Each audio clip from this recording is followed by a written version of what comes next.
You're tuned into the Spot Up Pod, the official podcast of the Spot Up Shot newsletter. I'm your host, Paul Garcia. In today's episode, the Spurs are in the midst of the All-Star break, looking back at their 2 games before the break, All-Star weekend, and where the Spurs stand compared to some of the other top teams in the league. Jeremy Sochan was waived last week, leaving an open roster spot on the Spurs' roster. And finally, Carter Bryant's improved play as of late. Welcome back to another episode. I last recorded on Monday last week, so let's go ahead and jump into the previous 2 games for the Spurs before they went into the All-Star break. So let's go back to last Tuesday. The Spurs are on the road to begin their rodeo road trip. They're on the road in Los Angeles to play the Lakers. The Spurs were big favorites by 13.5 points because the Lakers set up multiple players. Here was the Lakers' starting lineup for this game: Kobe Buffkin, Luke Kennard, Jake LaRavia, Rui Hachimura, and Jackson Hayes. So again, the Spurs were heavy favorites by 13.5 points. The Spurs did have all their rotation players, and this one was basically over early. The Spurs led by as many as 17 points by the end of the first quarter. From there, their lead built as much as 41 points, which is a new season high for the Spurs. Their first time getting a 40-point lead on an opponent. And so then in the fourth, the reserves basically played and they ended up winning. The Spurs won comfortably by 28 points. The top 3 Spurs players in this game were Victor Wembanyama, who had an all-NBA level night with 40 points, 12 rebounds, 2 steals, and 1 block in just 26 minutes of play, because he didn't even play in the fourth quarter. He did all this, 40 points, 12 rebounds in just 3 quarters of play. The Lakers, missing all their players, they had no answers for Victor. He had 18 paint points, 10 made free throws, and 4 made threes. Again, he just did whatever he wanted against the Lakers in those 3 quarters. Rookie Dylan Harper had a good game off the bench, a well above average game by his game score metric, with 15 points, 3 rebounds, 6 assists, and 1 steal in 27 minutes of play. Harper as well got into the lane, 10 points from dunk layup range. And then Harrison Barnes, playing in that new role off the bench, had an above average game for himself with 11 points, 3 steals, and 1 block in just 21 minutes. And Barnes had his 3-point shot going 3 of 5 from outside. Then on the next night, the Spurs traveled to Golden State to play the Warriors. So on the road the next night, so back-to-back for San Antonio. The Spurs were favored by 7.5 points in this game because the Warriors were without Stephon Curry, out due to injury, Jimmy Butler, who's out for the season due to injury, and then Kristaps Porzingis, who's also out on the injured list. But other than that, the Warriors had all of their other core players. But again, the Spurs were pretty good favorites there by 7.5 points. The Spurs did have all their entire rotation intact for this game, and that was very important considering the fall that Stephon Castle had taken the night before in that Lakers game, but Castle was back ready to play. And so the Dubs actually came out pretty well. They actually led by as many as 16 points. They led for most of this game, and so the Spurs had to make one of those, try to make one of those comebacks, and they did just that in the fourth quarter. They really locked down on defense, outscoring the Warriors 32-19, again, having one of those monster defensive quarters where they held the opponent below 20 points. And so the Spurs basically were able to put the game away in the final 5 minutes, and they were able to avoid crunch time to end up winning that game against Golden State. The top 3 Spurs on this night were De'Aaron Fox ends up with 27 points and 8 assists and 3 steals in 32 minutes of play. Wemby ends up with 26 points, 9 rebounds, 4 assists, 1 steal, 2 blocks in 33 minutes. And then Keldon Johnson had a strong game off the bench with 21 points and 6 rebounds in 29 minutes off the bench. For the Spurs, this was their 5th game of the season where they've made a comeback of down by 15 points or more. So they are now 5-8 when trailing by 15 points in a game. And so here's their 5 comebacks. They were down 18 on the road in Denver and made a comeback and won. They were down by 16 in Vegas to OKC and won. They were down 19 at home against the New York Knicks on New Year's Eve. I was at that game, and they came back and won, the Spurs. They were also down by 16 points to the Rockets on the road, and they came back and won. And now they were down by 16 points in Golden State to come back against the Warriors. And what's interesting there is that these are all playoff/play-in level teams. So again, it's not that they're falling behind to the bad teams. They're actually doing this against some of the good teams that where they get in these holes, and at least they've shown that they can go 5-8, clawing back from some of these holes. So the Spurs' schedule wasn't too difficult considering, again, the fact that the Lakers set out a lot of their players, and then, the Warriors were without Steph and Porzingis and Jimmy Butler. So they did meet expectations. Vegas said they should have gone 2-0. I had predicted that they would go 2-0, and sure enough, they did just that. And so the Spurs do head into the All-Star break on a 6-game winning streak, and they are also, it's also their second 6-game winning streak of the season for San Antonio. Now let's go to the events that took place on the weekend. So on Friday, it was the Rising Stars tournament at All-Star Weekend. The first game took place where Stephon Castle and Dylan Harper were on the same team, Team Mello versus Team Austin, which was, had a lot of G League players or players that have played the NBA, but also spent a lot of time in the G League. And so let's see here. Castle and Harper's team won. So Castle ends up with 6 points, 5 assists, really had good connections with his old teammate, Donovan Clegan. They were on the floor together. So, Castle was fighting for alley-oops, for passes right underneath the rim. So there was obviously no time missed between those two players after they won a title at UConn, the year before Castle came to the NBA. And also Castle was able to find a really good sharpshooter from three, which was Reed Shepherd coming off screens. Castle was really good with his passes, finding Shepherd. And then Harper only had 4 points, but one of his baskets was the key basket of the night for his team. So he ends up the way this game worked was that there was a target score. So there was no clock here. It was just about whoever gets to 40 first. Well, their team had a chance. Team Mello, Castle and Harper's team, they had a chance. They had 38 points on the scoreboard, and so all they needed was a one game, winning basket to win the game. And so Harper ends up getting defended by his brother, Ron Harper Jr., who plays for the Celtics' G League team. And so Harper basically goes against his brother one-on-one, gets a step back paint mid-range jumper against his brother, and ends up sinking that shot for the game winner. So Harper again had a game winner. Then the next game was Carter Bryant's team. He was on Team Vince Carter's team against T-Mac's team. Carter Bryant ends up with 4 points, 1 rebound, and a block in this game, and he was teammates with VJ Edgecombe, who comes up with a pull-up game-winning jumper.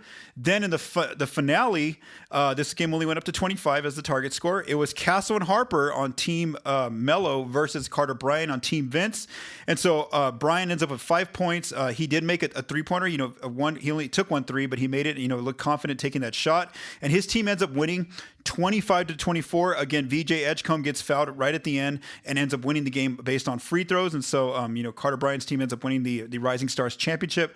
Castle in that final game ends up with 4 points, 3 rebounds, and 1 assist. And then Dylan Harper, 8 points, 5 rebounds, and 1 assist. Then we move on to Saturday, All-Star Saturday night. Dylan Harper was in the Shooting Stars competition alongside his brother, Ron Harper Jr., and also his dad, Ron Harper Sr. So basically, the New York Knicks their team ended up winning. It was Cat, Jalen Brunson, Allen Houston, and I think Jalen Brunson's dad, the coach for the Knicks, the assistant coach for the Knicks. And so they ended up winning that game, or that competition, I guess you would say. Harper, his brother, and his dad did get eliminated, though, in the first round of the event, so I'm not going to spend too much time there. Then we go to the slam dunk contest to end the night, and so Carter Bryant was a participant in this contest, and just like Stephon Castle the year before, he ends up becoming the runner-up. He ends up falling in the dunk contest to K-Shot Johnson, who ends up winning. Carter, had one of the dunks of the night. He was the only player who got a 50 as a dunk score. In one of his dunks where he threw the ball in the air, caught it, and put it between his legs and mashed it in. But then on his final dunk to basically try to win the competition, he kind of kept trying to throw the ball off the corner of the backboard. He couldn't get, and then try to reverse dunk it, and he just couldn't get that dunk to go in, so he had to settle for another dunk close to the end, but basically it wasn't enough for him to win the competition. So K-Shot Johnson of the Miami Heat won. Carter Bryant, again, did very well, though, having that the lone 50 of the night for a dunk score. And then All-Star Weekend closes out on Sunday with the All-Stars playing against each other in a round-robin kind of event in each quarter, basically 12-minute quarters. So the first game was Wemby's team, Team World, versus the USA Stars team, which was comprised of more of the younger players, the younger All-Stars like Anthony Edwards, Devin Booker was on that team, some other players there. And so basically Wemby gets a lot of credit. He set the tone, came out aggressive, really on defense. That's where you really set the tone with 14 points, 6 rebounds, 3 blocks in just 10 minutes of play. And, after the game gave him credit, saying that Wemby really raised the bar for competition. Even Jalen Brunson at the end of the night said, gave Victor credit for setting the tone in that game. However, Wemby's team did end up losing on a Scotty Barnes 3-pointer. What happened was they ran a pick and roll, the Stars team, and Cat's guarding Scotty Barnes, and Cat ends up going inside on Jalen Duren, who is rolling. And again, they didn't want to give up a 3 Wemby's team, and sure enough, Cat goes inside, and so that leaves Scotty Barnes wide open for 3. He sinks the 3, and so they end up losing. Wemby could be seen very visibly upset on camera, knowing again that he was putting all his effort into this game. He really wanted to win and advance, and so they couldn't get that win because Cat missed that defensive rotation. Then the next game took place. It was Team Stripes, which was had De'Aaron Fox and Coach Mitch Johnson on that team, versus the Stars, which were the team that Wemby's team had just lost to. So De'Aaron Fox only ends up with 5 points, 1 assist, and 1 steal in 4 minutes, but out of those 5 points, one of those makes was a key make. It was basically the game-winning jumper where the play comes down to the final play here, and Fox gets the ball in the corner. Cade Cunningham comes in to try to close out on him. Fox basically does a jab step, moves to his right, and Cade flies by him. And so now Fox has a wide open three-pointer, and De'Aaron drills the shot to win the game for his team. So again, Fox's team got a win there against the Stars. Then the next game was Wemby's team versus Fox's team. So World versus Stripes. Wemby again had a good night here, or in this game at least this quarter, 19 points, 2 rebounds. Fox only played 4 minutes in this game, but the player of this quarter, or I guess you would say quarter, this 12-minute game here, was Kawhi Leonard, former Spur. Ends up with 31 points, 3 rebounds, just really took over, and so the Stripes ended up winning that game. And so the finale came down to the Stripes versus Stars, which is Fox's team versus more of the, like I said, the younger players. Anthony Edwards, Jalen Duren, Cade Cunningham, those guys all on one team. And so basically the younger players just had more legs by the end. I mean, you could just tell the veteran players, the veteran All-Stars just really didn't have it in them. And so Fox only plays 6 minutes in this game, ends up with 2 points, 1 rebound, and 2 assists. And again, the younger players, the Stars ended up winning this game by 26 points. It was basically a blowout. Anthony Edwards was named MVP, but again, Wemby really set the tone, brought back that effort for all 4 of these games. Even if he wasn't on the floor, he just raised the ceiling, and so that was really good to see, because that's been an issue with the All-Stars, that games the whole weekend, it's just been boring over the last few years. And so hopefully that stays intact, the kind of system that they use, and the fact that Victor really brought that energy, and hopefully the other players continue with that in future years. All right, I wanted to mention a article I wrote over on Sunday. It was called "The Spurs at the All-Star Break." So what I did was I looked at the Spurs here compared to some of the other top teams in the league, and just kind of where they're at the All-Star break, and some different metrics and numbers and things like that. So the first part was I looked at these 3 timelines that the Spurs used to follow under Coach Pop. I don't know if they still follow these timelines, but this is something that they used to do back in 2014 when Brett Brown, former Spurs assistant coach who now works in the Spurs' front office, when he was the head coach of the Philadelphia 76ers, he had came to visit San Antonio for a game, and he was on the road with the Sixers. And so Brown basically gave a quote, and I put it in the piece, the quote, where he basically said that Pop used to use 3 timelines for the season. He would use beginning of the season to Christmas, after Christmas to the All-Star break, and then post All-Star break to the end of the season, and then going into the playoffs. So basically, Brown said that Pop's method was that he really wanted the Spurs to really attack during that one period in the middle of the season where it's Christmas to All-Star break, because a lot of teams start to get a little lazy. They're ready to go to All-Star break. They just want that vacation, and so that's when the Spurs would try to get a jump on teams. Well, that's what I did. Is I want to look at these 2 different timelines for now. So at Christmas, the Spurs were doing very well. They had a 23-7 record, 3rd best in the NBA, 77% winning percentage.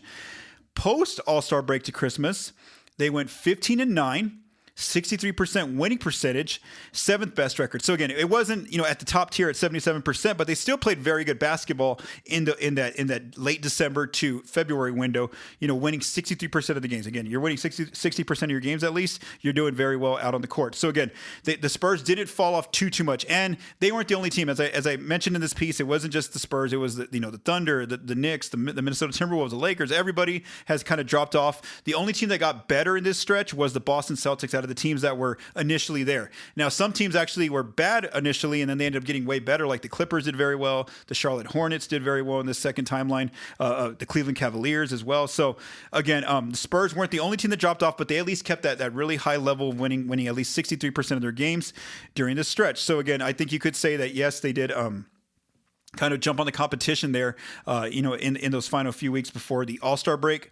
And then something I mentioned was that, we really saw the Spurs so far go through their toughest stretch right after Christmas. So from Christmas, in those first 10 games out of Christmas, they went 4-6. Again, their worst stretch of basketball in a 10-game stretch so far this season, though. Now, to end that period, after that 10-game stretch, they ended up going 11-3 going into the All-Star break, and that included, again, the 6-game winning streak they're on, plus a 3-game winning streak. So again, they really got their team back intact, and really a lot of it came down to that really cold shooting period they went through during those 10 games, and I talked about that a lot here on the pod, and also I wrote about that over on thespotofshot.com. So again, the Spurs did a great job of not really falling off too much in that second timeline when teams start to get lazy, when a lot of players start to be out due to injuries, and so the Spurs kept up their winning pedigree there.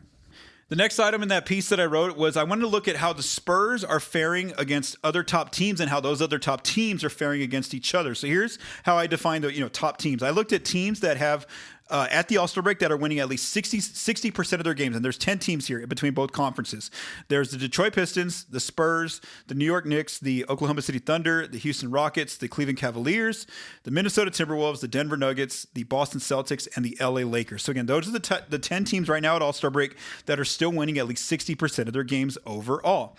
The Spurs have done well against these types of teams. They are 13-7 against these type of teams. Again, a very good winning percentage, winning 65% of their games. They actually have the second best winning percentage amongst these 10 teams, behind only the Detroit Pistons, who are 10-3, 77% winning percentage. However, the Pistons do play in the East, and they actually haven't played a tough part of their schedule just yet in terms of playing these other 9 really good teams. So again, the Pistons have a lot of these matchups coming up against these other 9 teams. So right now, yes, they have a very good record, but they've only played 13 games. The Spurs, on the other hand, have played the most games out of these 10 teams. They've played 20 matchups against these other 9 teams so far, the most amongst, like I said, amongst these teams. And so I do want to note that a large chunk of the Spurs' sample size does come from them playing the Thunder 5 times already, where they're 4-1, a good record against the Thunder. And also they've played the Lakers already 4 times, and they're 3-1. So again, 9 of those 20 games have come against either the Thunder and Lakers. But again, the Spurs have a very good record. If you're watching this on video, I will put the graphic up, and I've also been promoting it over on my social, on my X account. And so one thing I looked at was the Spurs' rest of the schedule. So they do have 28 games left, and only 8 of those games are against these types of matchups, these 9 teams that have won at least 60% of their games. So again, the Spurs have taken care of playing most of these teams already so far in their season. The next metric I looked at was ESPN's BPI model. This is a model that kind of projects, just the odds or the chances of a team going into the playoffs so far where we stand today. And so basically my big takeaway here was that the Spurs have basically passed up a lot of the Western conferences in terms of advancing in the playoffs. They're projected to, they have higher odds than the Rockets, than the Minnesota Timberwolves, and the Lakers, who are some of the teams that were initially in front of the Spurs. The only team that's still kind of course, the Thunder, of course, are in front of the Spurs, but also the Spurs are now gaining ground on Denver, because Denver, obviously they struggled here from like late December through all of January and early February, because Jokic was hurt for most of that time. But then even when he's come back, they've kind of struggled too, Denver. So now in a few of these odds, the Spurs actually have better projections to advance past to the next round instead of Denver. So again, the Thunder are still the heavy favorites to end up winning the West and end up going to the finals, but the Spurs are still in there according to these ESPN BPI models to be one of those teams that has a chance at moving on to the second round, the conference finals, the finals, and even a very slim chance of winning the finals. A lot of the Eastern teams are in front of the Spurs in the finals projections, because the Eastern teams have an easier road to get to the finals than San Antonio or any of the other Western Conference teams do. The final marker I looked at in this piece was the 40-20 rule. This is, one of the rules coined by Phil Jackson, former Lakers and Bulls, championship-winning coach. And so Phil Jackson would usually look at this metric to see does a team really have a good shot at the title? And so history does say, though, if you can reach this rule, which means you win 40 games before 20 losses. So basically, if you can win 40 games in 59 games total, you have a chance at, amongst history of being one of those teams that has a very good shot at winning the title. And so the Spurs look like they are going to, they have a very good chance of meeting this mark. So basically, at worst, all they have to do, the Spurs, to meet this mark is go 2-3 in their next 5 games at worst, to win 40 games and have 19 losses. And I think they might actually do better than that, get to 40 before those 19 losses. So here's their next 5 games, the Spurs. They have the Suns, who are pretty tough. They have the Kings, who are struggling, as I'm going to mention here. They have the Pistons, who are obviously the best team in the East and actually best team overall by record in the league. So that's a tough matchup. They got the Raptors, who are playing better basketball than when the Spurs first faced them back in October. And then, of course, they have the Brooklyn Nets, who are a rebuilding team, really struggling this year. So again, their next 5 games, there's some easy matchups there for San Antonio to try to get this mark of winning 40 games before 20 losses. The only 2 teams that have achieved this mark so far are the Thunder and the Denver Nuggets. Not the Denver Nuggets, OKC and Detroit. I put DEN instead of DET on my notes. So only the Thunder and the Pistons have reached at least 40 wins already before 20 losses. So they've already met that criteria, which means they have a good chance of the title. And the Spurs could be the 3rd team. Now, the Boston Celtics technically haven't been eliminated from this chance, but it's going to be very difficult for the Celtics. As I wrote in the piece, they have to go 5-0 in their next 5 games to reach this mark. And again, that's very tough for them to do. They have some tough teams on their schedule. But again, right now, it's probably going to be Oklahoma City, Detroit, and the Spurs, who have that history on their side of the previous championship winners end up being those teams that meet this 40-20 rule. According to some of the research I saw from the past, I think 1980, only 4 teams have been the exception where they didn't meet the 40-20 rule, but they still went on to win the title. And so even looking back at some of the Spurs' 5 championships, they always met that marker during their past seasons as well. So again, that's another good historical mark for the Spurs if they can reach it here in these next 5 games. All right, so for our second topic, let's discuss Jeremy Sochan being waived last week and the Spurs opening up a roster spot on their team. So on Wednesday last week, the Spurs did waive Jeremy Sochan. It's not too surprising. I know that I mentioned on the pod last week that Jared Weiss, the Athletic, had reported that Sochan was going to stay on the Spurs, after not getting, traded. But then it looks like, Shams Charania reported first that Sochan and the Spurs were agreeing to part ways, basically. And so the Spurs did waive Sochan on Wednesday, and then it didn't take long for him to get signed. He ended up getting signed to the New York Knicks on Friday. And if we remember, the Knicks and Phoenix Suns were the 2 teams that really had interest in Sochan. So he ends up choosing the Knicks, and he ends up, he's going to be with the Knicks. And so the Spurs will actually see him soon. On March 3rd, they're going to play the Knicks. So the good news for the Spurs is that they won't have to see Sochan in the Western Conference playoffs at all because, should they play anybody that he would have signed with, obviously he's not in the Western Conference. The only way they would see him in the playoffs is if the Spurs and the Knicks end up going to the NBA Finals. So with Sochan out, or waived, basically, the Spurs do have 1 open standard roster spot. Now, I don't know who they're going to sign with that standard roster spot because right now, again, as the days have gone on, the buyout list does not look very appealing. And again, I'll put the list out there. Even one of the players I was high on for the Spurs to sign, Haywood Highsmith, he ended up signing with another team already. So again, there's just not a lot of appealing players on that list as you look at it. So something to watch is that there's still 2 more weeks for some of these veteran players, to agree to buyouts with their teams because the cutoff here is March 1st, where a player can be waived and then be playoff eligible to play on a playoff level team. So maybe some other players get added to the buyout list. Again, we're just 2 weeks away from there. So now, for the Spurs, I think maybe they just wait it out, see if maybe some other veterans end up getting waived on their team, and that way they have a chance at signing those players in the buyout market. If not, maybe they just, find a free agent that hasn't been on a team this season, like how they did last year with Bismack Biyombo. He hadn't really been on a team last season. Then when Victor went down with the blood clot injury, they ended up signing Biyombo for the rest of the season. Or maybe they look at a young player, from the G League, someone they can just try to see develop in Austin for a little bit. Again, whoever they sign with for that 15th spot, if they sign someone, I just don't think that player is going to have an immediate impact or be in the rotation past any of the 10 players currently that Coach Johnson has in the rotation. And so that leads us to our third topic. I think the Spurs' way of only improving is just to kind of improve within. And so one of those players who I think is improving within, has a chance to, is Carter Bryant, the rookie. As we've gone into the All-Star break, we've really seen that Carter Bryant has really, really improved. Obviously, we know what he can be on defense. He can be a terror against some teams, especially as of late. I mean, just locking players up. Like, it's scary what he's doing on defense. But then his offense is starting to come along in terms of him finishing some of his dunks in the open court, finishing alley-oops from his teammates when he's cutting. But then also, his three-point shot, he's not hesitating. He's very comfortable taking his threes. And so that's kind of, I had written about Bryant's offensive surge in terms of his three-point shot as of late. And so that's kind of something to watch, is that, can Bryant be that next player who kind of, gets more minutes in the 10th spot? That way he's actually getting, he's playing in all 4 quarters come playoff time. And that way, the Spurs get his defense, but then also, he's ready to shoot those open threes that teams are giving him. So here's just some of the numbers that I looked up regarding Bryant. So he scored double figures in 3 of his last 5 games. So he's reached 11 points twice, which was his career high. And now in that game against the Lakers, he actually scored a new career high 16 points. So again, 11, 11, and 16 in 3 of his last 5 games.